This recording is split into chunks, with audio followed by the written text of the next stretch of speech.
All right, I believe we are live. Welcome, everyone. This is the Promotional Malpractice Live Chat for, Wednesday the 9th, 2015. It's like a library in here, and I'm talking, so I apologize for that.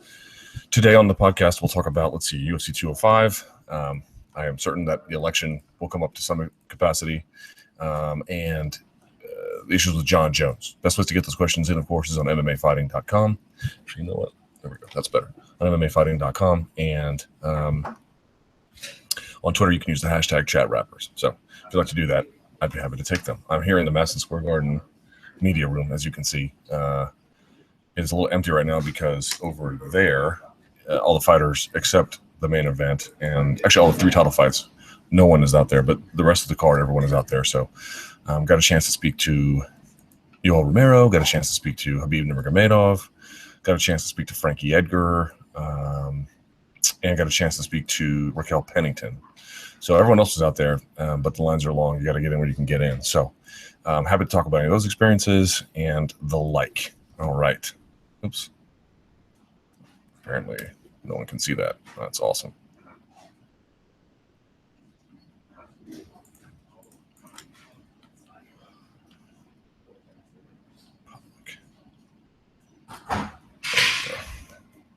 Okay, let's see.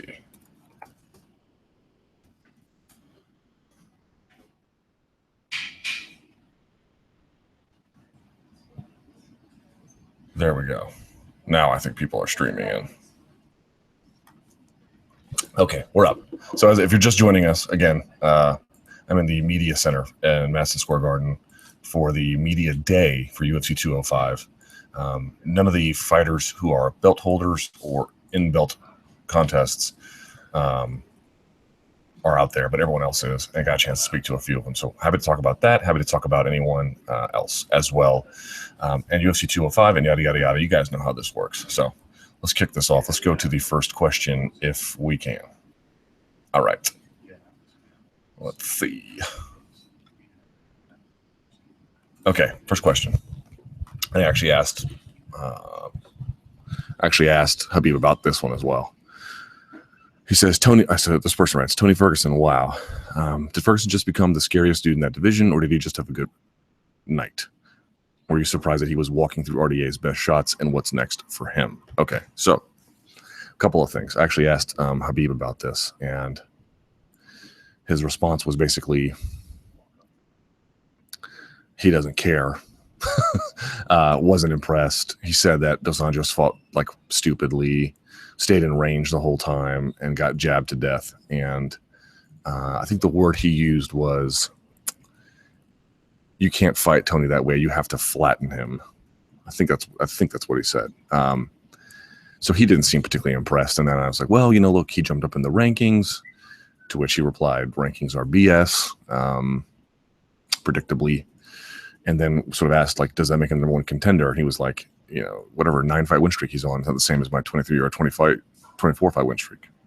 Right. So he did not appear to be particularly impressed by it, for what it's worth. So take that. Okay. In terms of me, I was very impressed by it. Now I think that Nurmagomedov makes a point that I don't know that Dos Anjos fought the best fight, but if you watch the Monday Morning Analyst, the offensive creativity was simply overwhelming. He just had no answer for it, especially as the fight wore on. He had fewer and fewer answers. His game got away from him. The game of Ferguson picked up. There were moments where Tony was coming forward, he got caught, or he was stationary, he got caught. But to the extent he was in motion, angularly, or just sort of varying it up, he was impossible to deal with, at least for RDA that night. So, I think there's fair criticisms to make of that, but people were wondering what the title of the Monday Morning Analyst, like, where does it come from? It came from an interview I did with Eddie Bravo, where he called Tony the future of fighting. And I'm not saying Tony doesn't have mistakes that he makes.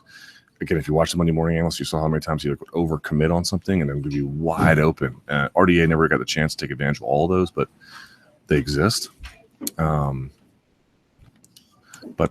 for me, the issue is ultimately, actually, I'm going to put that back in. I kind of like that back in a little bit there. There we go.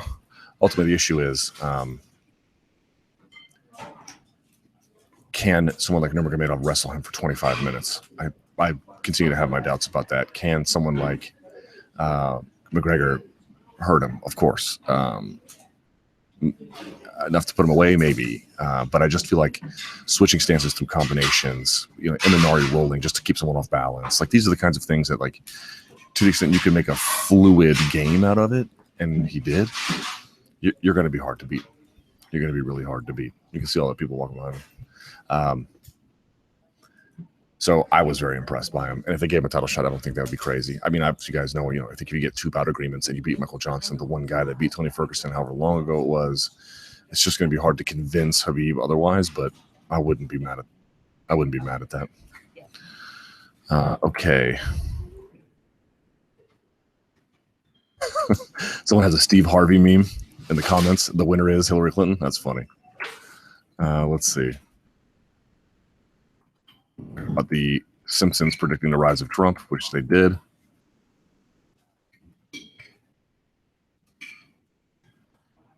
Okay, nobody has really discussed the potential pay-per-view buy rate for UFC 205. Do you think this card surpasses 2 million buys? I don't, but I don't think it's impossible. It is certainly within the realm of possibility. Unlikely, but possible. Let me just see if my boss is telling me something's fucked up. No, it's good. I'd be a little surprised if it hit 2 million, to be honest. But, could it break records? Sure. Could it break 2 million? Sure. Like, anything's really possible with what's happening here. And people were asking me, I'll get to it later, but someone was asking, like, how does this feel different than UFC 200? And in many ways, it doesn't. In many ways, a fight of this magnitude is going to, the event of this magnitude anyway is going to feel like an event of similar magnitude. Like, there are some overlap there, but there is definitely a bigger energy here, for sure. You can feel it, man. It's hard to explain, but if you go to a city and the city is ready for something, and the population's ready for something, and there's just a buzz, and things just have a natural flow to them. UFC 200 had a weird flow, and then, of course, when the Jon Jones news hit, everything just got turned upside down. But the rhythm, the pace of everything, like even small stuff, like Conor McGregor going and shooting hoops, and he made his first shot, like, I don't know. There's just a natural evenness to it. And when you get things like that, it can really, it just, you see advertising all around the city. And then I've had a lot of people come up to me in various parts of the city who watched MMA Beat or this podcast or listened to the radio show and told me they were here for the fights. And it just feels like, I don't want to say UFC's taken over New York. New York's a little too big for that, but they're here and they're not invisible. And I can tell you, I've gone to a lot of towns where it was just invisible that the fight, you didn't know that the fight was happening there. That is definitely not the case here. Not even a little bit. It is alive and well. People know about it. People are excited about it. People have come for it. This is the big one. This is the big one. And to your point, could that make it mean it could pass 2 million buys? Yeah, that's exactly what it means. I don't find that necessarily likely, but I'm definitely not in the business of ruling that out. Okay, Alexa Grasso. You briefly gave your thoughts on your post-event video, but what are your thoughts on Alexa Grasso's win? How far do you think she can go? Who should she fight next? Torres, Moroz, Calderwood, Van Zandt, Waterson, winner. Okay. How far do you think she can go? I think she's championship material.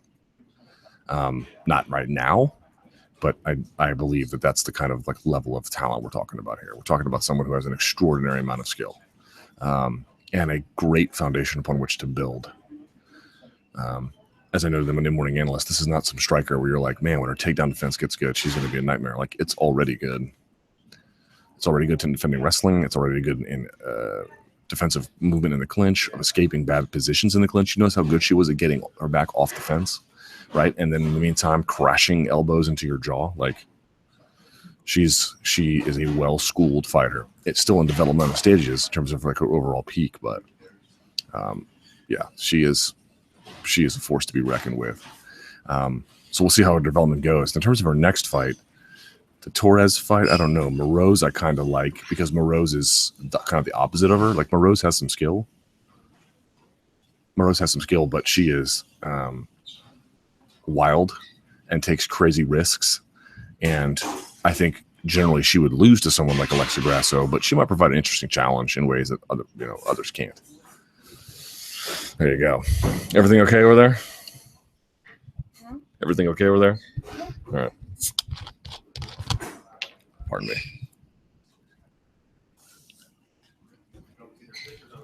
Someone's asking now about Irene Aldana.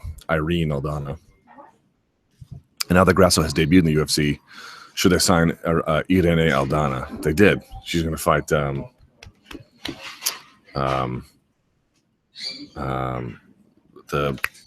she's involved with the unions.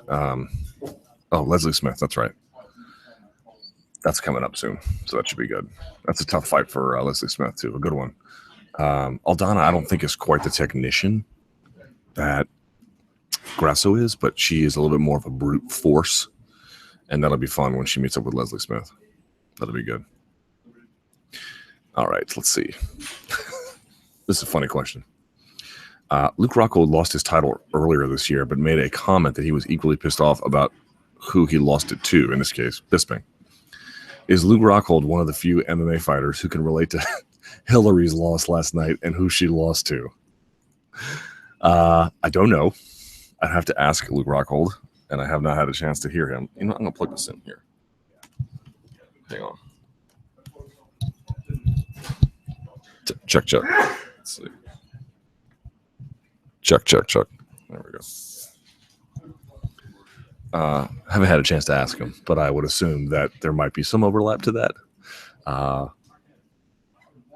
Losing to Trump is, I can imagine for Clinton, not really that the sting of the loss or the surprise of it, but that she lost to a guy who bragged to Billy Bush that he could grab women by their by their genitalia. So that probably stings a little. Not like any presidential loss would be easy to take, but to your point, there might be some overlap there. That's funny. That's a funny question. All right. Okay, rapid fire. Would you rather? Briefly, thoughts on Trump. He is the next president of the United States. If you and every other MMA journalist walked into a dark alley, who walks out? Well, the answer is me. Okay, now, would you rather? A, have CM Punk teach you how to wrestle 2 hours a day for the rest of your life, or B, listen to Face the Pain on repeat for 2 hours a week for the rest of your life? I'd rather wrestle with CM Punk. Okay, would you rather listen to Chael Sonnen and Tito Ortiz trash talk, or be submitted by CM Punk 3 consecutive times in a BJJ tourney? Definitely the former. I'll listen to the trash talk. Would you rather have to listen to people say Conor has cleaned out featherweight, or listen to Dana say GSP doesn't want to fight? Oof.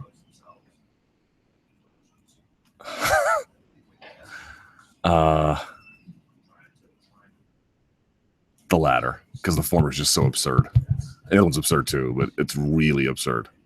I mean, you got 0 title defenses and you've cleaned out featherweight. Like, you have to be just a true Conor McGregor fan to believe that, or willfully ignorant. There's just no in between. It's a non-argument. It's not up for debate. Okay, and then lastly, he says, would you rather be KO'd stiff by Mark Ramundi, or have Mark Ramundi educate you about being a true New Yorker? Oof. I'd rather do the former, I guess.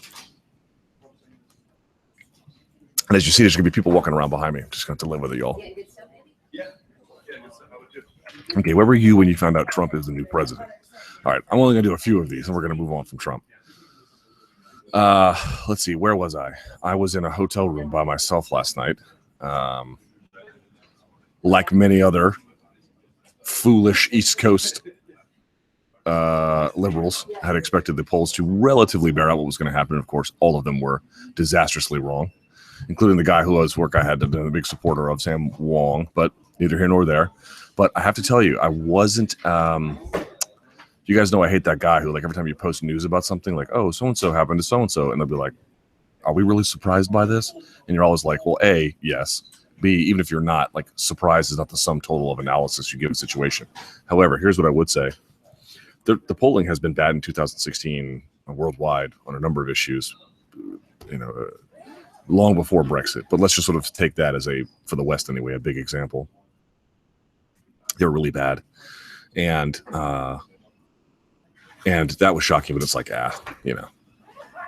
maybe it's relatively isolated. Maybe it's just a thing that won't necessarily have the same sort of core of it, won't have any other issues to follow. Or it won't, other situations won't find similar repetitions of it. And then for me, the big change was the yes/no vote in Colombia on making peace with the FARC. Because you looked at the polling for that, it was hitting upwards of almost 70% approval. 70. Now, in places where Clinton was leading in some of these swing states, she was never hitting, like, there was never anyone who was, I mean, there may have been these polls like, oh, our model estimates it at 70 or so percent, but that's different from, to what extent is there support for a particular policy? And they were all wrong. Now, it turns out that the approval might have been right in terms of the Colombian sentiment towards the yes vote, but they just didn't get out and vote.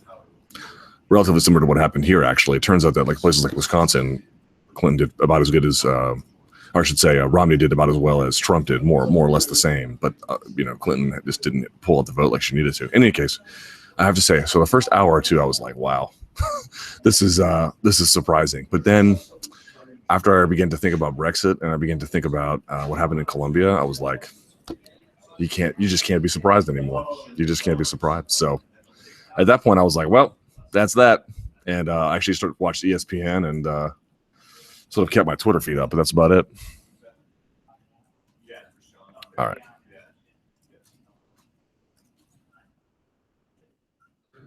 Okay. Jones versus Cormier 2. If Nevada does what they usually do and give Jones a further suspension, will we ever see Jones fight Cormier again? I really don't know. If they give him a 2-year suspension, which is entirely possible, that is in no way some kind of outlier potentiality. That is a very real one.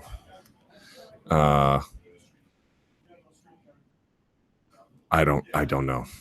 I really don't know. Did you guys see Dana White's comments about this?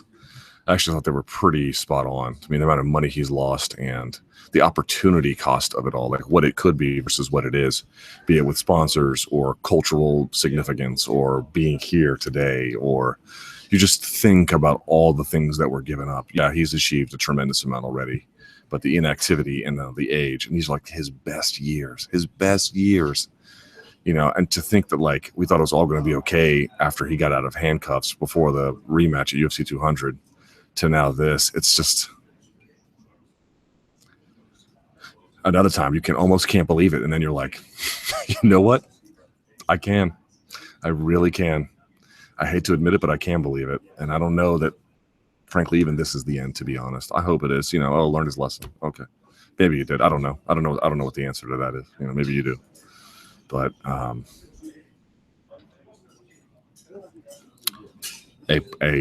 a second fight between Jones and Cormier is absolutely in no way, shape, or form a given.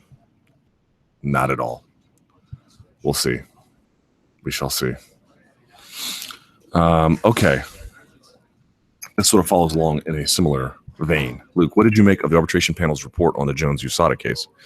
Particularly concerning are the additional substances found in the drugs, but not in Jones's tests. Jones just failed to disclose his consumption of the drug and the inconsistencies in Jones's stories about how his teammates got the drug. Do you think the NSC will latch on to these findings and throw the book at Jon instead of accepting USADA's 1-year ban? Well, it's not merely accepting or not accepting. They're going to basically ignore it. They're just going to do their own system of their own adjudication process. It's not a matter of like, is there this chain of events where they either look at it and accept it or don't? They might take it into account, but it's not some point of evidence upon which their decision hinges. So with that said, look, on the one hand, I think one of my ideas is that, like, as I just mentioned, like, just his inability to manage risk in his life is crazy. It's crazy that he can't manage risk like that. And he has more risk to manage than you or I. But there are other people in similar positions that somehow find a way to do it.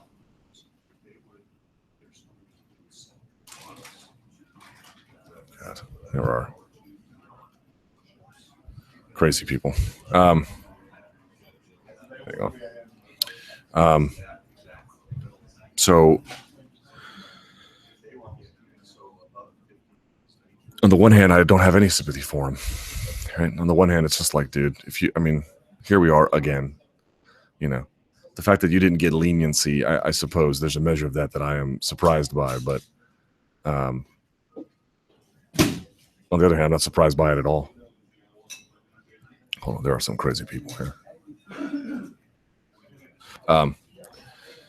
And I think, frankly, whatever he got is something he just simply has to atone for and just pay the price. And if it ends up costing him in ways that are quite severe, then that's just what it is. I don't, how many times can you say this guy's been mistreated? Like, he hasn't. On the other hand, I think there's an argument to make that, if you're finding that there's no wrongdoing willfully and that there is no negligence as it relates to sports performance enhancement, there's a question of on what grounds are you really keeping the full punishment in place? Like, there's no mitigating circumstances here? No. According to them, no. Okay. I mean, that's fine. I don't care. But again, I don't care. Like, the fact that they spent him a year is like, dude, what are you really supposed to say at this point? You just have to eat it.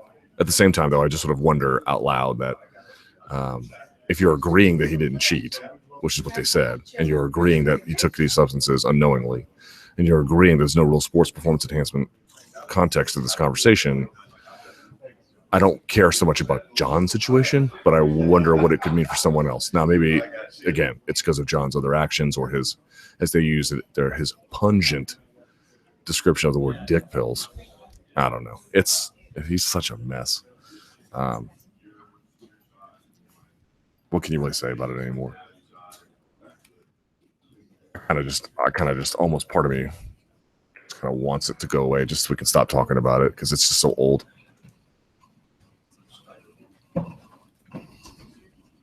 Okay. Jędrzejczyk versus Kowalkiewicz. Do you give Kowalkiewicz any chance in this fight? When you say any chance, I'm not sure what you mean. If so, how could she win? If not, will Jędrzejczyk be able to finish her? So my thought is basically like if they fight at distance, the answer is no. There's nothing that can really reasonably be done. If they fight in the clinch, that's where I'm paying attention. I think that's where we're looking at this and we're sort of wondering, maybe there's something there. They look about evenly sized. Maybe Jędrzejczyk's a bit of a better athlete and has better conditioning. She's certainly much more skilled as a striker, especially on the outside. You can just sort of see the fluidity and the hand speed is really there for her. But on that inside space, I don't know. I don't know about that inside space. I really wonder to what extent she can mix it up there like she did against Namajunas. I'm not saying Namajunas is in any way the same as Jędrzejczyk, but nevertheless, it'll be curious to see how the fight plays out there to the extent that it does. But beyond that, I don't know. If she can't win there, I don't know where she can win, frankly. But that doesn't mean I'm not looking forward to it. And I have to tell you, at the event today, she was very well received. Very well received. It's crazy, right? Over here. It's fun, man. It's a fun little vibe going on here. I'm telling you. A lot of energy for this one. Habib had a hat on, let me see if I got the picture here. I'll show you.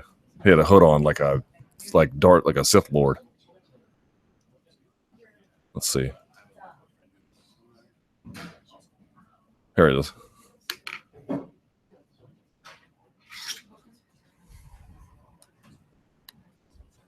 See that? He's doing interviews like that the whole day. Pretty crazy. Okay. True or false? McGregor versus Joe Duffy never happens. You mean the rematch? I'll say true. Holloway beats Pettis and another opponent after him and still doesn't get a title shot. False. Ferguson's style of fighting is the future of MMA. I think a lot of that is true. Yes. Habib doesn't want. What does it say?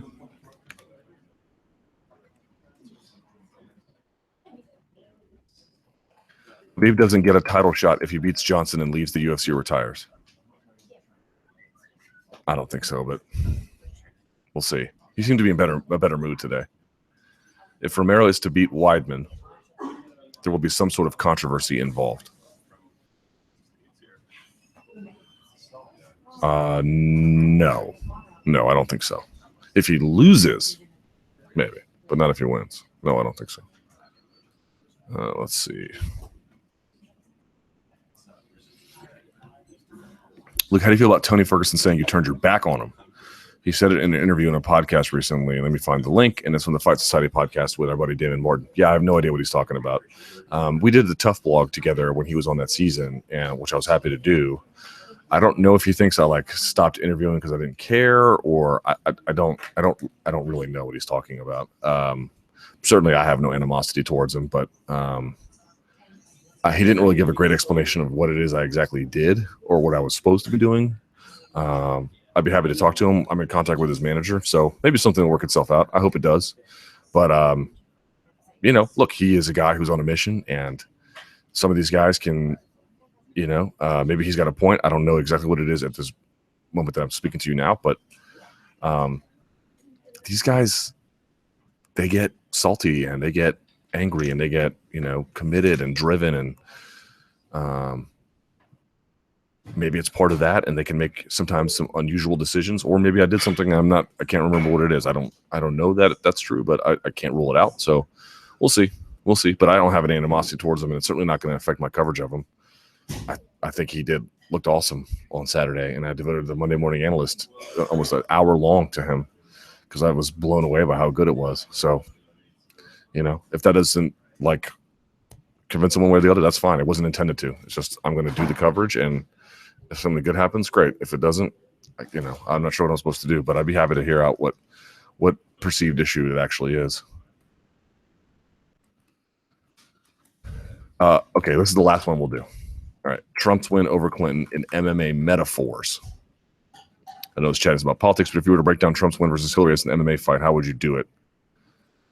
The first thought I had, I don't think this is quite right, but the first thought I had was something like Sarah versus GSP. But now I'm thinking it's more like McGregor versus Aldo. Right? It's like, we told you this was coming. We told you it was coming. And then when it came like a thief in the night. Boom. Yeah, so I'll go with that. I'll go with McGregor over Aldo, But McGregor was beloved, and that's not quite right either, Trump is literally the most reviled candidate in history with the highest negatives, even higher than hers, in terms of, voter sentiment. But so that part's not quite right, but polarizing, let's say. Someone says Holm versus Rousey for the shock factor. Maybe it was that. Good question here. What's next for RDA? Dos Anjos now has a loss to the champ at 155 and 2 possible contenders to challenge for the title. How far away is RDA from another title shot after that loss? Do you see him ever getting back into the picture? Well, he's certainly not in the picture now. I'm not sure where else I said this previously, but I fundamentally believe that if you are in a title fight and if you lose because it's controversial, or if you lose because some sort of weird event, that's one thing. However, if you get stopped, if you get submitted, if you get TKO'd, I'm not saying you should take an easy fight next, but I would argue that there's a case to be made to have a tune-up of some kind. Some kind of way to stay on the winning track to get back to business, especially if you're in the middle of a camp change. Right? If you're in the middle of a camp change, you should not be fighting number one contenders, which is really interesting, by the way, because if you've noticed, who else is changing camps for this fight in a very prominent way? It's Jan Jacek. And no one has talked about it in any kind of negative way. Now, there's no reason to. I think the belief that we had with RDA was that moving away from Cordero was a downgrade. Like wherever he was going, it wasn't going to be that. So there was some skepticism about that, right? But nevertheless, changing camps can be difficult. There are some challenges associated with it. Mola Wallace told me when you change camps, and this guy has changed them a number of times, it can take 2 to 3 camps before you really begin to see the benefit or to see the two, mesh in an appropriate way. There's Dave Mandel from Sherdog. What's up, man? Let's see who's around here. It's Jim Jania. Yep, like a beast. All right. So who's who out here? Lots of media in attendance. TMZ is here, which is fun. They're actually good guys on the ground. Okay. Rick Lee is here. What's up, Rick? Hey, how you doing, bud? Long time. I know. You want to say hi to people in my live chat? Yep. This is on MMA Fighting. Say hi. What's up, guys? This guy's the man right here. You guys are blessed with this guy right here. Oh, that's a lie. Yeah. Thanks, dude. All right. Okay. So, RDA's got his work cut out for him, is the long story short.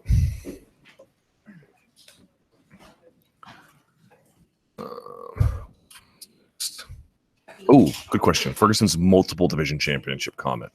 Yeah. Fighters are going to pursue multiple titles now. What do you think of it? Well, pursuing them and getting to a position where it's even a reasonable possibility are two potentially different things. But look, you guys know how this works, right? Anderson Silva throws a front kick up to the jaw of Vitor Belfort, and you sort of democratize and popularize these unorthodox techniques. This is the same for business strategy as well. Conor's out there making it look like you can actually do these things. A little bit easier than it actually is, because that's Conor, but you get the idea. And so now people are watching and they're saying, it's like the NFL. It's a copycat league, man. You see one thing, you want to follow it along. So there we go. All right, let's see what else.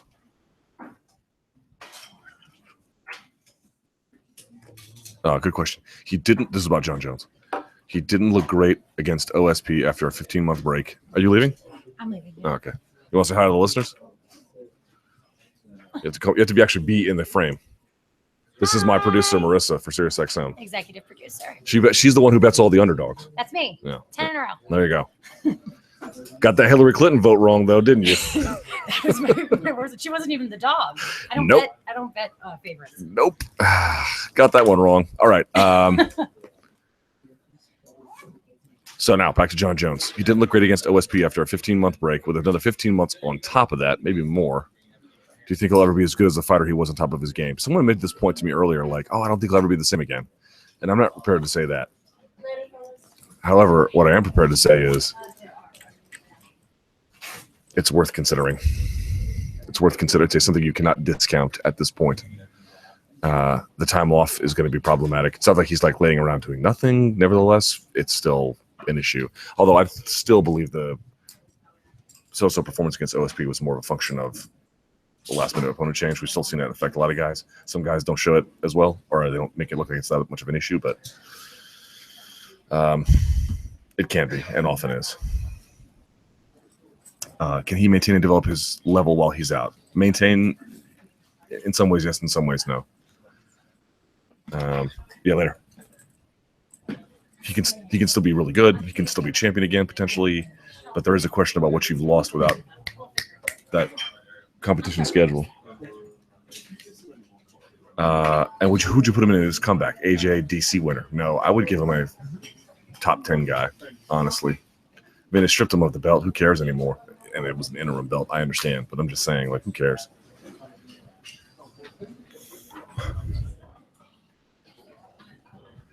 Is UFC potentially in trouble? Look, with the two biggest events of the year coming up, 205 and 207, the UFC is set to make a ton of money. Yes, they are. But I can't help think beyond that and wonder if they may be in trouble pending a certain outcome of both main events. With previous draws like Anderson Silva, GSP, and Jon Jones either out or retired, could the UFC be in trouble if both Ronda and Conor were to lose? They both have recently hinted at stepping away, and surely a loss, especially by stoppage, would ensure that, at least for Rousey. That's me adding the Rousey part. What are your thoughts on this? And do you think what do you think happens to the UFC if they both were to lose and step away? Also, what would this mean for the new owners as far as them making their profits? Well, it's a very real possibility, and it's crazy. Like 205 and 207, one wonders if that's the bookend to a nice long run that might be coming to an end for the UFC. Now, I'm not predicting doom and gloom, but like this high water mark, one wonders if we might go back to a more normalized level. I don't know. I don't know the answer to that. I think this is why they haven't cut CM Punk. I know that I can tell you that I know for a fact that they had interest in having Jon on a February card until this whole thing happened. Now that's gone. It's going to be interesting. And if Conor wins both belts and then doesn't defend them, what does that mean? There is an extraordinary amount of uncertainty ahead of us, which in some levels it calls for concern. Another level it's not, but there's quite a bit that has to be answered for here. So I don't know exactly what they're going to do. And this is partly why like cutting back the number of shows likely has some value, irrespective of that. Like even if they were Conor and Ronda were staying, there's probably an argument to be made to be trim the fat, but like this raises the need for that significantly. They have to do whatever they can to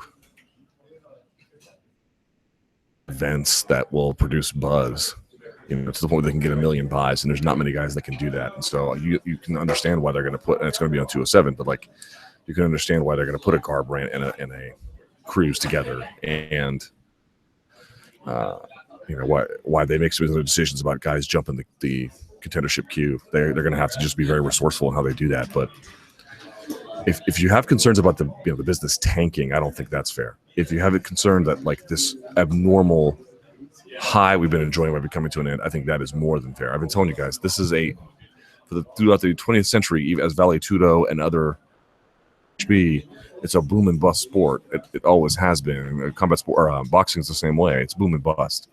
And to the extent you have stars, you can boom it up. And to the extent that you don't, you can't. And everyone tries to make these sweeping generalizations about the sport themselves. And some of those are fine critiques, but a lot of that is just a function of, do you have stars? Okay. And you can say, well, why don't you have stars? That could lead to an issue about more sweeping claims about the sport itself. But if you don't have stars, you have struggles. It's a star-driven sport. It's just the way we're going. So I don't know what they're going to do. They got their work cut out for them, to put it mildly.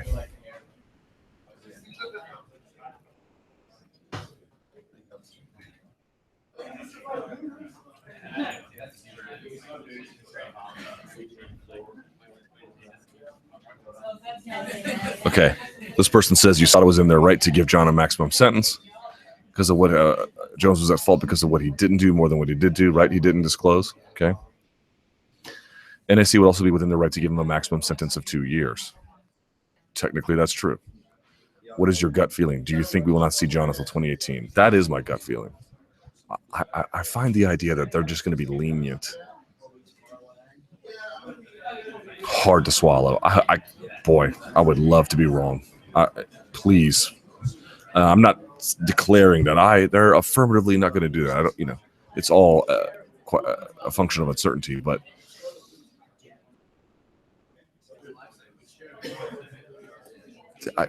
when have they ever shown leniency? They might suggest something and then roll themselves back on it.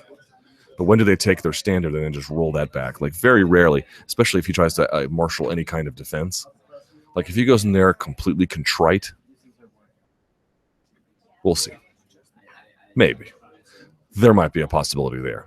But if he's at all combative, by their standards anyway, God, who knows? Who really knows, man? If I'm a fan, I'm expecting him to get 2 years. And then, or certainly more than a year. So we'll see.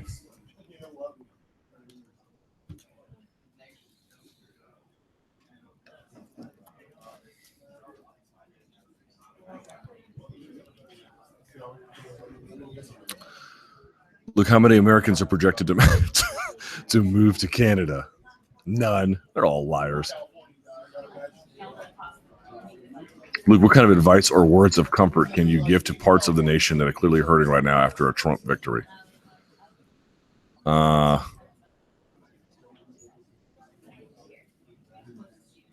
Words of advice. Vote. And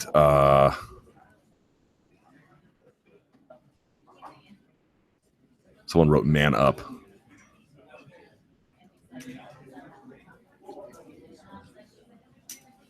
There's actually a pretty good comment here from Pat D2. You can read his comment. and go from there. Here's my words of advice. Just accept it. Accept it.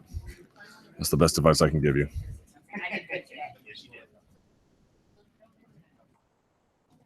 Good question. Tony Ferguson's hit ability. Not his ability to hit, his ability to be hit. While Tony looked good in his showing against RDA, he also showed yet again that he is very susceptible to being hit.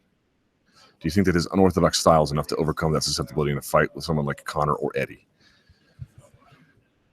I have concerns about it too, right? I mean, that unpredictability that he uses, the unorthodox entries to things, the non-linear attacks, all of it makes for really potent offense, but it also makes for a really hard to manage defense, you know. And if you go back, and I showed you in clear moments, there was times he would switch stance to a combination and throw a left hook, and it would be just like, it would just wing it when there was no one close, because he can cover a lot of distance, and he would literally be like turned over his shoulder, and RDA would be back there. Like, you go back and watch the Ivan Butchinger fight, where McGregor won the 2 titles in Cage Warriors. You know, it wasn't exactly the same, but the point was the punch slid past, and then he comes over the top. Boy, he would chew Tony up if they had a situation similar to that. Now, maybe Tony fights him very differently. I don't know, but yeah, there's a lot of positive things to say about Tony's game, and we should say them, and they should be noted. It's also true he's got, like any other fighter, he's got some flaws, and those should be noted as well. Obviously, the good parts are good enough where he's on a 9 freaking fight win streak, so they're not some tremendous liability. But at the highest level, as each level you go up, there's just less and less room for error. And I think a disciplined Tony could avoid those mistakes. Could a disciplined Tony be himself? You know, that's just impossible to say, really. It's impossible to say. Okay, true or false? McGregor's cardio will be better at lightweight than it was at either featherweight or welterweight. I'll say false. I'll say it'll be about the same as it was at welterweight. Wonderboy's ability to control distance is more effective than Woodley's ability to rapidly close the distance. Probably true. Despite Yoel Romero's Olympic credentials, Chris Weidman is still the better, more consistent MMA wrestler. Better, no. More consistent, yes. Khabib will have to finish Michael Johnson in impressive fashion to get a title shot. Good question. I asked Khabib the same thing. He thinks he doesn't have to. But, of course, you know, he's not planning on being unimpressive. But I think Khabib's probably right, that he doesn't have to. Now, whether you agree with that's a different matter, but I just feel like he's the clubhouse leader if he doesn't lose his grip on it. Tony Ferguson has the best chin and cardio in the lightweight division. That's probably true. His cardio, I mean, do you understand? Tony Ferguson and Rafael dos Anjos were fighting over a mile into the sky. And I think produced, in the case of Ferguson, more offensive output than McGregor did against Diaz, the second fight. That is shocking. Like, that is an insane level of cardio. The pacing of last weekend's FS1 card was typically abysmal and needs to be corrected immediately. The answer to that is yes. In fairness, Bellator's pacing on that Friday night was basura. It was terrible. Jon Jones' punishment from the NSAC is likely to be more harsh than the one, or harsher, as you write, than the one he received from USADA. I think that's true. Phil Davis has the most effective grappling ability from top position in MMA. In the light heavyweight division, yes. His ability, have you seen how he rides mount, how he sticks on either side, one leg out, and that allows him to sit up but keep his weight down at the same time, right? Because what you want to do is you want to put your weight down, but you want to be able to be mobile at the same time. You want to be able to balance and turn, and he can sit to submissions that way. He can sort of look down. He can ride back to knee on belly if he needs. It just gives him this mobility and the weight at the same time because he has a vertical spine. In the light heavyweight division, yeah, the answer to that is yes. It's incredible that at first, okay, I can't do any more election questions. Create a fighter. All right. Look, if you were to create the perfect offensive fighter using attributes of other fighters, who would you choose and why? For example, striking, wrestling, jiu-jitsu. He's got Stephen Thompson, Habib, Charles Oliveira. That's a good one with Habib. Depends on the weight class, right? Striking heavier weights, I would pick like wrestling of Daniel Cormier. Striking of Anderson Silva in his prime. Jiu-jitsu of, I always thought Murillo Bustamante had really good jiu-jitsu. You can even say like the offensive jiu-jitsu of Charles Oliveira, the defensive jiu-jitsu of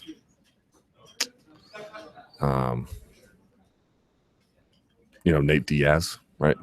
Like the Diaz brothers guards are hard to pass. They're super hard to pass. That kind of thing, Whereas Oliveira's getting out here getting guillotined. Cole Miller, I also think has pretty good jiu-jitsu too. Marijuana legal, marijuana legal in Nevada and California. You guys are asking for advice. I mean, I'm not going to tell you to smoke weed, but I'm not going to tell you to not smoke weed.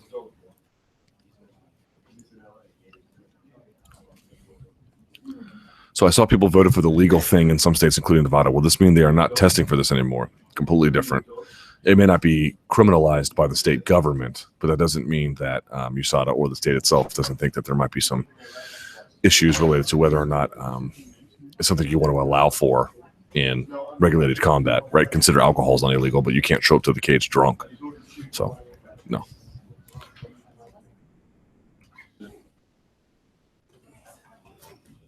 Let's see here.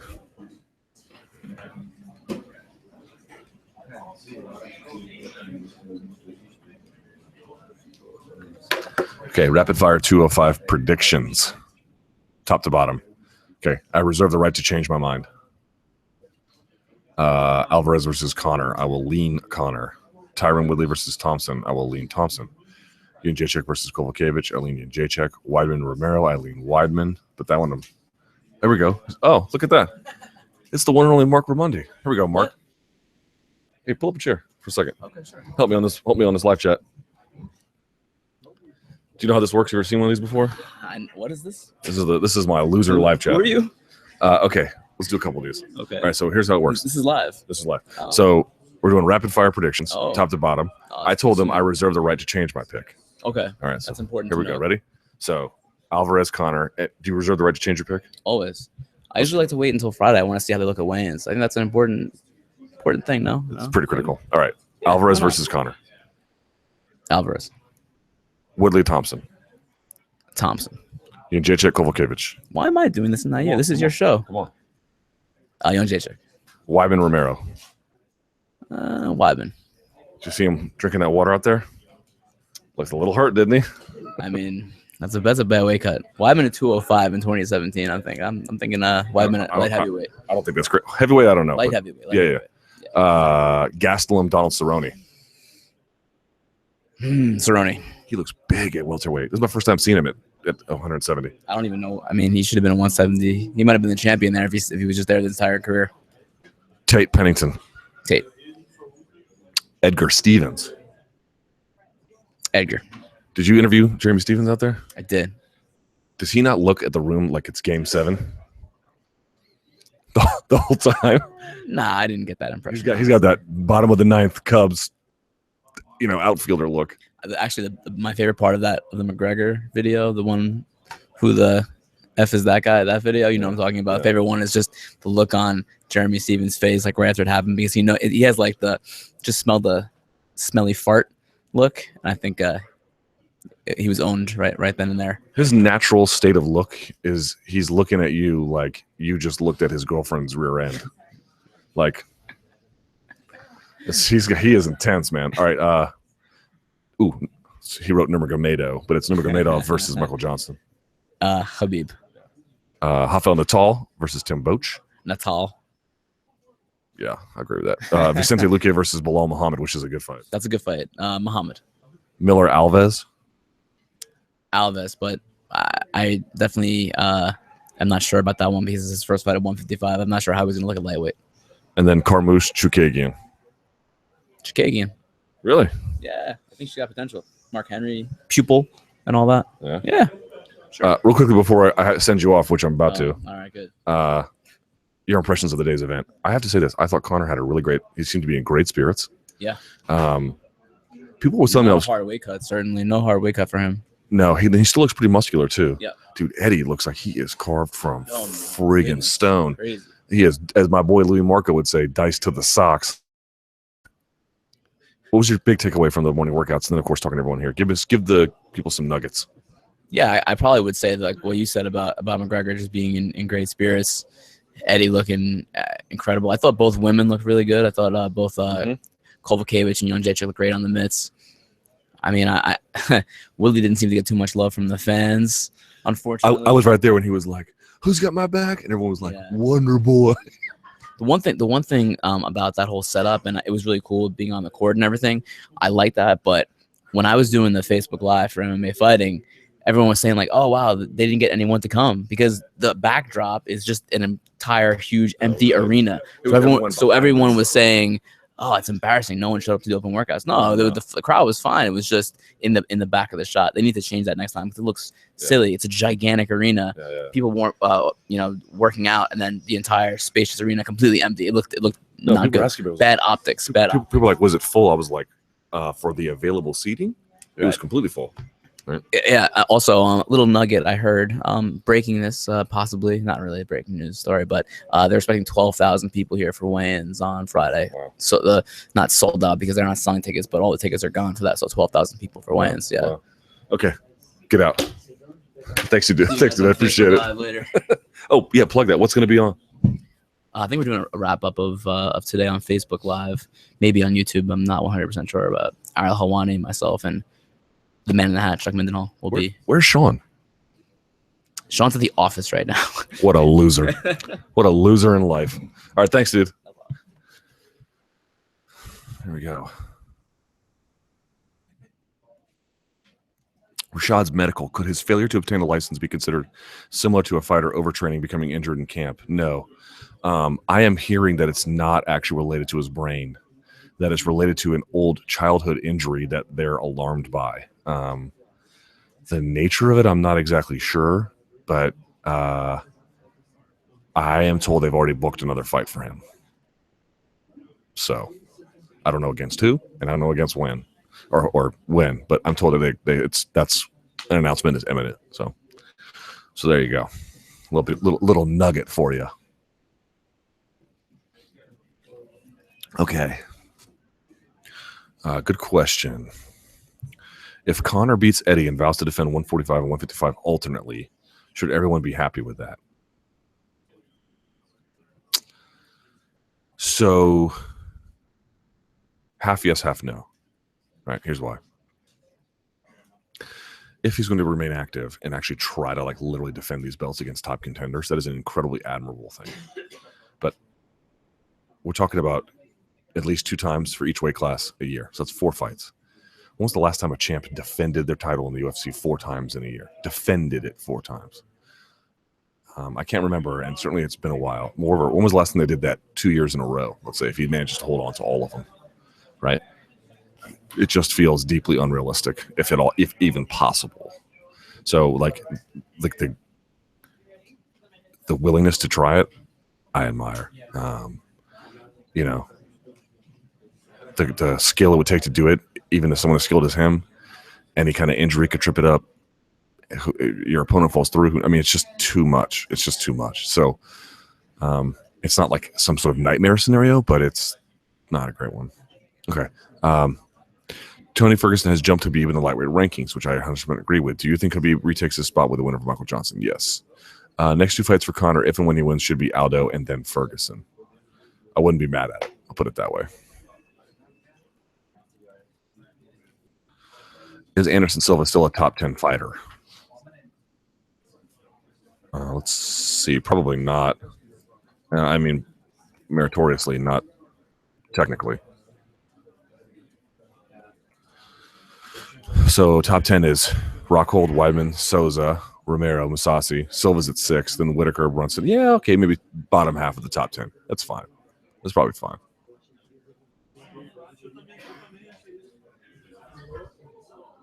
Uh-oh. I think I did that. That's crazy. This is the most ghetto live chat I've ever done. All right. How do you think Silva would do against a Musasi? Not great. Brunson, not great. And Whitaker, probably not great. But he could potentially win 2 of those 3, I think.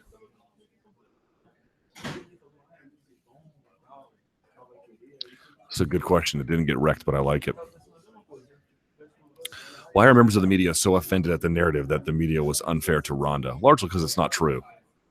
After she lost to Holly Holm, not one member of the media was giving her any sort of chance against Holly in a rematch. Okay, I'm not sure what that means. Are we supposed to if we don't feel that way? Is it really wrong to suggest that that seems like an unlikely possibility? Also, analysis right after a fight usually takes a while to even out to some more moderate ground. And that was a shellacking, you know. There were literally some members of the media disregarding her as if she went from champion to tomato can overnight. Didn't list any examples. We had never seen anything impressive from Holly before or after, yet the media jumped on the bandwagon. Not listing any examples. The MMA media in general has always been petrified of criticizing fighters out of fear of the cliche response, well, brah, you're not a fighter, yet nobody has any problems criticizing Ronda and her chances of reclaiming the belt. Again, not listing any particular examples, but I mean, we criticize everyone to varying degrees, and every site will do it differently. Every media outlet will do it differently. I can't speak for all of their editorial policies or product, so I don't know what to tell you. The odds maker seemed to like her chances in December, so good on her. But I don't have a responsibility to be friendly to her. I have a responsibility to be professional, but I have a responsibility to you, right or wrong, to call it like I see it. And so I can only speak for myself. I don't, I'm sure there's some things I got wrong about it, like I get wrong about everything else, but I don't feel that my coverage to her was unfair. This notion of like, oh, well, you know, we turned on her, or that, you know, we were unfair to her.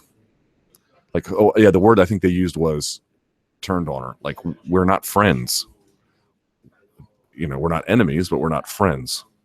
We have a responsibility to be very professional and polite and courteous, but we don't have a responsibility to like not say true things or to be candid or thorough or anything else. And if they feel a certain way, even if they're wrong, that's the ultimatum. So if you can identify particular examples, this might be fairly true, but I can only speak for myself. I don't feel like my Rousey coverage has been, unfair. And moreover, we're talking about someone who was presented as literally once ever, who hangs up on media conference calls, who only talks to the media that ask fawning questions, which is absolutely her right. But you don't get to, I mean, there's no free lunch, right? If you avoid critical questions or questions that you don't want to answer, that's fine. You don't have enough responsibility to answer them, but that doesn't make them go away. Like, they still exist somewhere. And it's not just questions we're asking, it's questions that anyone in our position would ask. In other words, you sub me out, you put someone in, you're generally going to get a lot of the same questions, right? I know it's fashionable, especially today, to criticize the media, and in this particular day, it's probably some justly deserved to some extent, but someone who has had the real-time hagiography that Rousey has enjoyed has little cause to complain about the media being unfair to her. They've been unfair to her in the sense that they have talked about her as this feminist icon, as this model of perfection. That's not fair to her either, because, some of that stuff's pretty debatable as well. When the positive stuff was coming down that was barely true, I didn't hear her complaining. I only heard her complain that when the negative stuff that was maybe had a tenuous overlap with reality, that's when I heard the complaining. Either you're interested in true and reasonable and middle of the road coverage, or you're not. I'm not sure what to say.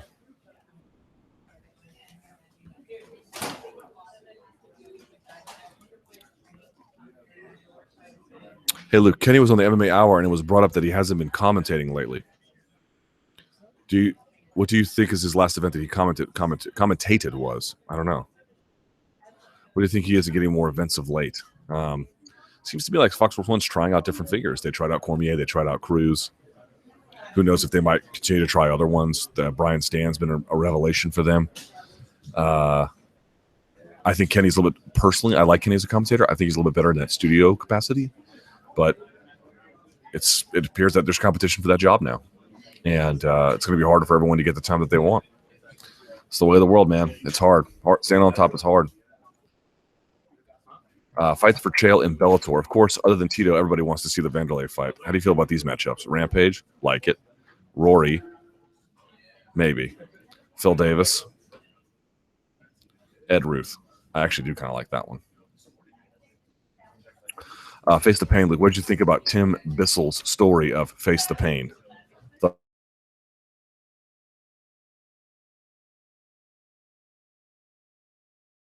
Of UFC broadcasts, and it's really good, and you should really read it, and it's great. It's like a really good piece of work. I really enjoyed it, actually. I still hate that song, don't get me wrong, but you know, it's good.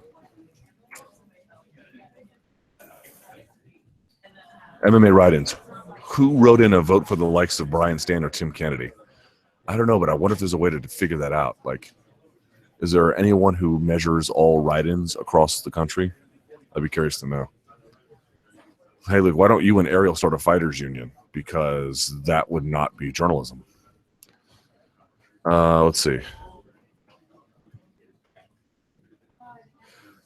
MMA fighting crew. Almost all the MMA fighting crew seem to be in New York this week. A bunch have already left. Is there a limit to the amount of media from one organization permitted to the event as part of the press? Yeah, I mean, sometimes there's like, they only have so many spots for all of media. Like,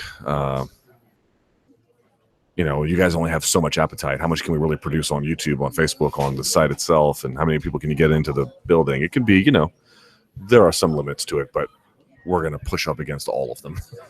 Like, we're not going to lack for content this week. So, yeah. Any sign of the notorious Phantom rolling around Manhattan? I have not seen it, but I have not been outside very much. I'm sad to report. Where the F is the morning report? I believe Jed was traveling and had some difficulty getting all that done on time. So it'll be back tomorrow. Don't worry. Look, who you got, Weidman or Romero? I lean Weidman, but I think Romero is... we'll see. Do all champions get the same rate of pay-per-view points? No. That can vary. I mean, that can vary significantly.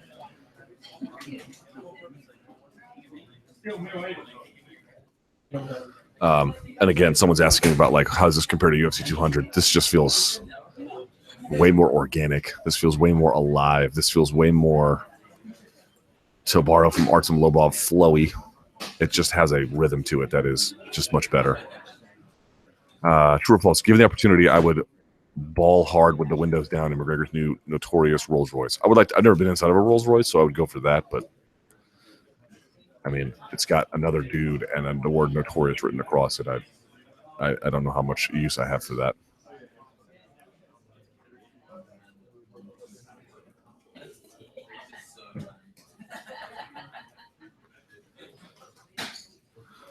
Conor saying there's nothing left. In the presser a few weeks ago, Conor said that after his win, he may have to call out Mayweather because he doesn't know who else is left out there to fight. Is that a sign of disrespect? No. This is the same argument about, like, whether he's cleaned out featherweight, and he hasn't. But part of what it means to clean out something is not merely like, can you go through a checklist?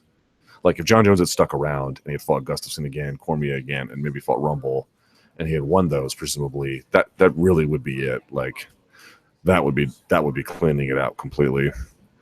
Or even if you don't want to give those two rematches, beating Anthony Johnson puts you pretty close to the argument too. But because of all of this happening, he's not anywhere really close. So at the moment, anyway. But part of it is not merely like, again, have you beat this guy, this guy, this guy, this guy? It's also this sort of perception. And I think that's where Conor McGregor is really actually quite successful. He has created this impression because of the way he came up and who he beat, and particularly in culminating Jose Aldo, that it was this crescendo. And it was in a lot of ways, right? That you don't feel like anyone else has a shot. But the argument about cleaning out is not whether or not you or I feel like X has a chance against Y. It is Y doing the work. Like, definitively answering it. That's the issue. Right? Oh, I don't think any of those guys would beat Conor McGregor. You might be right. I might agree with you. That's not the point. if we just assume that someone doesn't have a chance, we just never make the fights. What's the point of doing this? I don't think Holloway would beat Conor a second time. Really? I mean, maybe you're right, but like that needs to happen.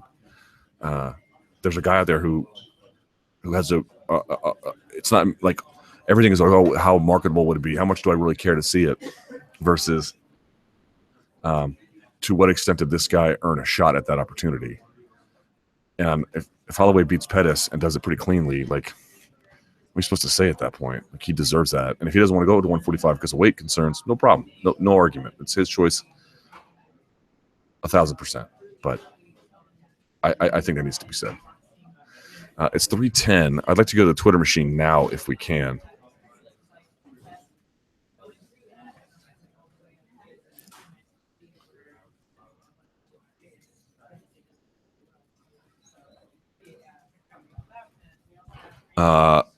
Now you have a problem with how money is spent that doesn't belong to you.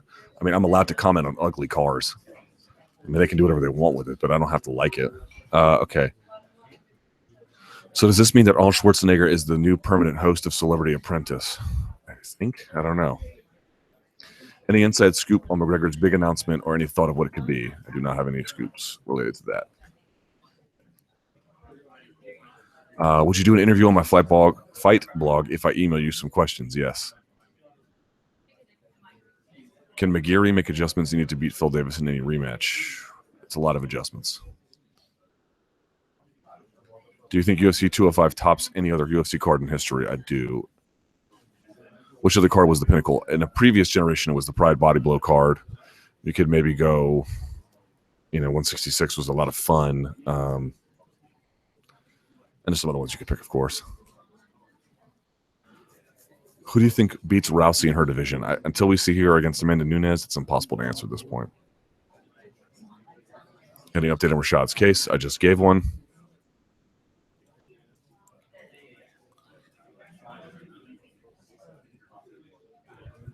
Why are analysts stating Eddie's cardio is great when if you watch his fights, it's really not? Seems a myth to me. I don't think that he has like Tony Ferguson cardio, but he's been 5 rounds and won those 5th rounds before. This is not like cardio that is a tremendous liability. I don't think he has super awesome, amazing cardio, but I don't think it's a liability for him.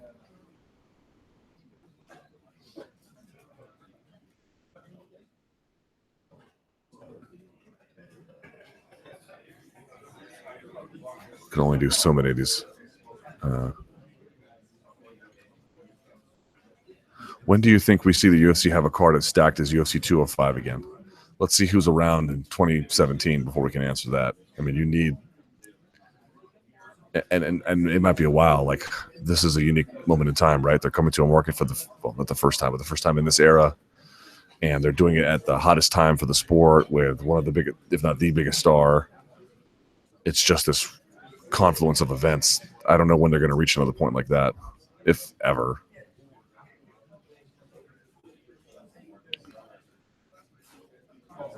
Oh, what's up with the start time? The start time for UFC 205 doesn't change. It's the end time because there's 6 fights on the main card. Do you think Dana White's support of Trump will cause problems for a fighters union in court? I don't even know what. No. Look, how do you get your beard on point every time? Genetics.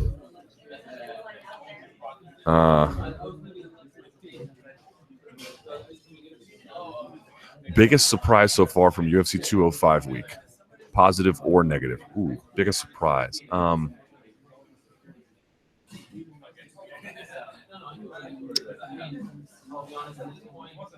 I don't know. I guess I'm pleasantly surprised by the amount of media here. Like, I expected a lot, but now seeing it, it's pretty good. Nothing comes close to Pacquiao Mayweather, but this is pretty great. You know what? I think my biggest surprise is just to see how much New York City and this event feel together. Remember, I told you before you come and you didn't even realize there's an event taking place in the town. Not the case here. Like this, I guess I am surprised. When I got off the train, so there's 2 train stations in New York City. There's Grand Central, it's on the east side. There's Penn Station, it's on the west side. and Penn Station is right underneath Madison Square Garden. I got out of there, and the first thing I saw was this giant screen with McGregor on it. I couldn't believe it. It was like the first thing I saw. Shocked, I think that surprised me a little bit. Like, I was expecting, to see billboards and stuff around town and to occasionally hear things about it, but it's been pretty consistent.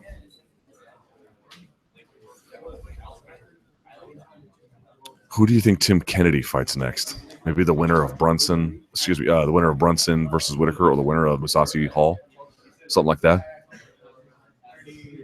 How impressed were you with Phil Davis?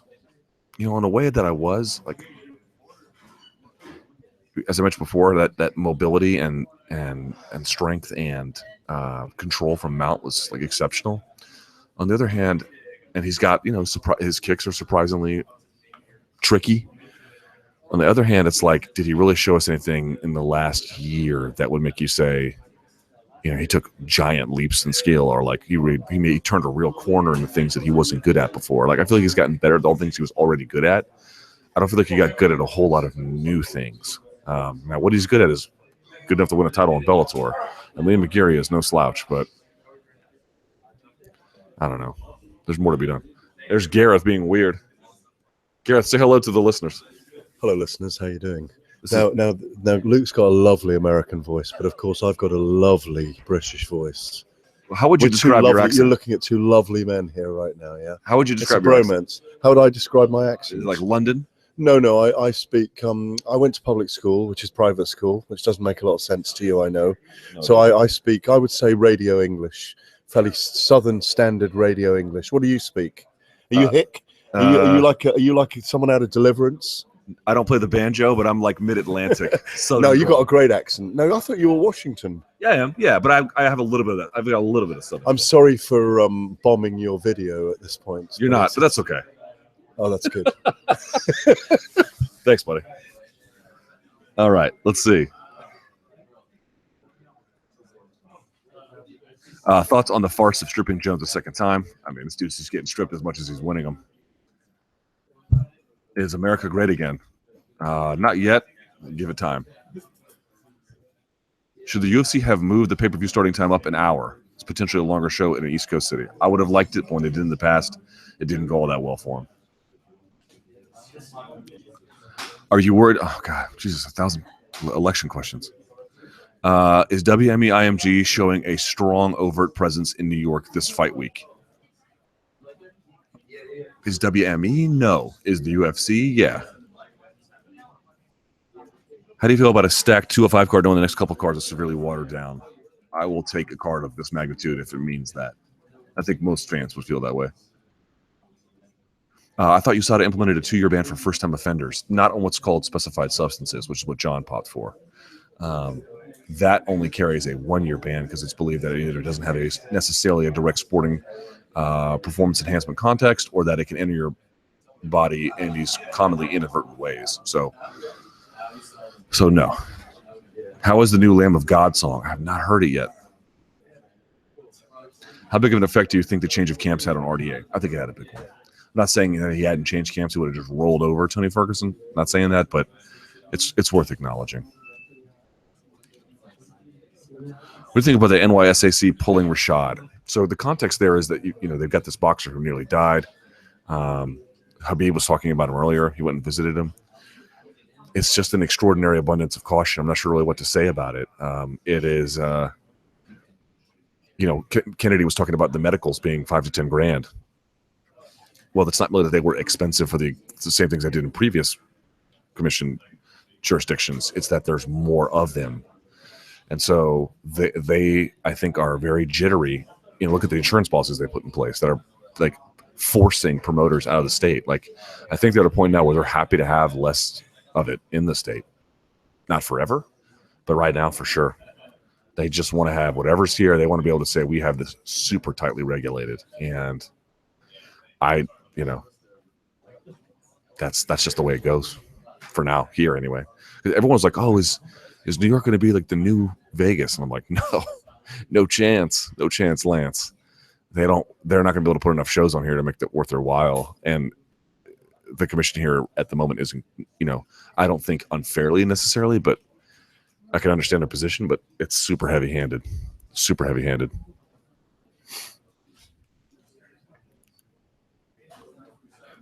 What do you think? Oh, yeah. A bunch of these.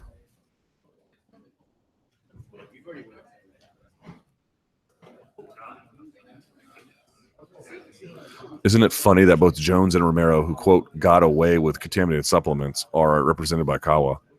Jones didn't get away. Before Jones ever went to arbitration, he was facing a year. He didn't get away with anything. Middleweight excitement. Any technical holes in Musasi's game which could keep him from getting the belt? I mean, no fighter is perfect. In terms of Hall, I think, getting in his face, backing him up, being mindful of any kind of spin attacks, which is what got him in trouble in the first place. This is very generic analysis. If he's mindful of that, but he likes to push forward behind the jab, I think he'll be fine doing that, honestly. Let's look at a couple more of these. Oh, is Ariel back there? Ariel, can you stay high for like 2 seconds? You've been requested. Are we live? Yeah, it's live. Oh, this is the live chat? Yeah, right here. What's up? So you got requested. Oh, I thought you just wanted me on. I do. Hey, look at this guy. Dude, how many pictures do you take per event? A lot. Yeah, it's a lot. Listen, I'm not here to talk about my fame, my popularity. Let's talk politics. No, let's not talk Okay, politics. Real quickly, I asked Mark the same thing. Mhm. Biggest takeaway from today's event. So me, it was like Conor's like really good mood, right? Yep. Habib is salty. Very. What were your takeaways? Conor isn't a great basketball player, but can still make a shot. saw I that. thought that was very impressive. He made a shot, one and done, and then walked off. And then Dylan Dennis missed, by the way. Did he? Yeah. I missed that. Yeah. Dylan, come over here. He's right over there. So you mentioned the Khabib thing. I thought it was fascinating talking to Cowboy Cerrone about Donald Trump. To be honest What with did he you, say? This is good. You don't have to give away. yeah, but no, like, he's very happy. I mean, he's a staunch Donald Trump supporter. did And you then ask him about like I support unions, but absolutely, we did talk about that, Okay. and he was just like, look, I think it's good. And but the most interesting thing was that he's like, I said, you've always been a company guy, but now you're a union guy. Did something click? Did something change in your mind? Did you realize that, wait, I might be out of a job at some point in the future and I'm going to have nothing to show for it? And he kind of smiled and in so many words acknowledged that he did have that revelation. It was interesting it was interesting talking to Thiago Alvarez, who's making his debut at 155 and is no longer working with Mike Dolce. And as of a month ago, I was told that they were working together. And I thought that was very interesting as well. For a guy who's moving down, he's been with him. I think he was Dolce's like first client or second. and he has a history of missing weight even at 170. He told me he was 170 today, right now. So he's got 15 pounds to go. That's not terrible. What is it? 48 hours away. No, because it's the morning. So That's right, less than 48 hours. So yeah. Wow. How's the youngin? Yes, so I'm now a father of 3, and we're actually packing our car right now, going to move back to Canada. I'm just joking. I'm just joking. Have you gotten any? Okay, let me ask you an honest question. All right. Has it been hard for you to just focus, Yeah. regardless of how you feel? I mean, just something historic happened, right? Yeah. Something it's sort of seismic in this country. I don't want to call covering MMA trivial, because I think people are going into a cage and punching each other. It's not trivial. It's very kind of scary and serious and dangerous. But does it feel weird just sort of going on? Yeah. My wife is distraught. Obviously, they're immigrants, and I wouldn't call myself distraught, at least not yet. But I talked to all the journalists here, and they're all like, after last night's election, they were like, even if they were supportive of it, they were still shocked. Yeah. It's been a little bit hard to like turn the corner. I'm actually looking forward now. I mean, when I woke up this morning, I was like, but now I'm kind of looking forward to Saturday as a means of just, at least temporarily, putting it in the rearview mirror. Sports are the best escape. This is kind of the perfect antidote to all of this. But I wish there was like a day in between for us to kind of like taking the train in to Penn Station today. It was a very strange vibe. It was super quiet. I actually saw one young kid, maybe 20 years old, wearing a "Make America Great Again" hat, and I was like, Ballsy. "You brave soul, well done." Wow. So yeah. Well, DC went 94% for Clinton. I didn't vote, but my wife was telling me like everyone in DC is like this morning. I can tell you, I can hear people walking up and down 7th Avenue. You can hear just Trump whispers and stuff like that. Like it's look, I know people don't like when we get political, but Yeah. this is. How do you not? On a Yeah, daily I mean, basis? like you can't just ignore it. And also, I thought it was interesting. Michael David Smith, our former colleague Yeah. at MMA Fan House, mentioned like when you win a championship, like the big thing that you get to do is go to the White House, Yeah. right? So there is a connection between sports and It politics. really is. And who knows, Donald Trump, given his connection to Dana White and given his connection to the sport, maybe he starts to invite a Conor McGregor to meet him after winning a big Can you fight. believe that? Can you imagine? Maybe it's a good thing for MMA. You know what? Certainly won't be a good thing for the Ali Act. I can assure you of that. Real quickly, plug. Who do you have interviews with today? Okay, so today we spoke to Khabib Nurmagomedov, Cowboy Cerrone, Thiago Alves, Chris Weidman, and who's that first guy?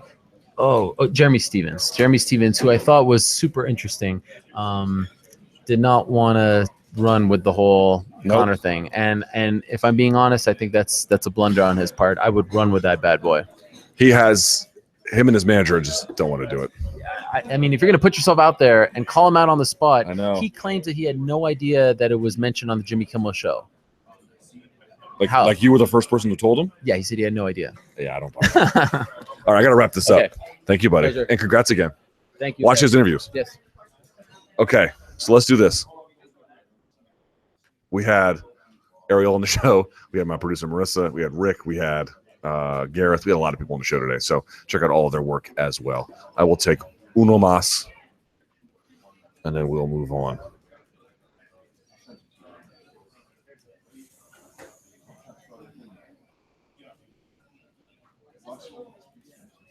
Annick's comments on McGregor. What do you think about John Annick's comments that if he beats Eddie Alvarez, he could say, I'm taking a year off and come back and command 35 or 40 million a fight? Probably. At that point, he'd have him eating out of his palm, especially given the previous question, is there who could possibly take his place? Okay, let's do this. I'm going to go. I appreciate everyone's watching, especially on a crazy day like this. Thank you for putting up with everything here, and check out the interviews on MMA Fighting. It'll be out later. Luke Thomas shows at 4 p.m. We got Coach Mark Henry and a bunch of other people. It should be a lot of fun. And yeah, tomorrow it's going to be madness. Friday's going to be madness. Saturday, the fights are almost here. We're almost here. Stay tuned for more coverage from MMA Fighting. Subscribe, like the video, share it around. And until next time, stay frosty.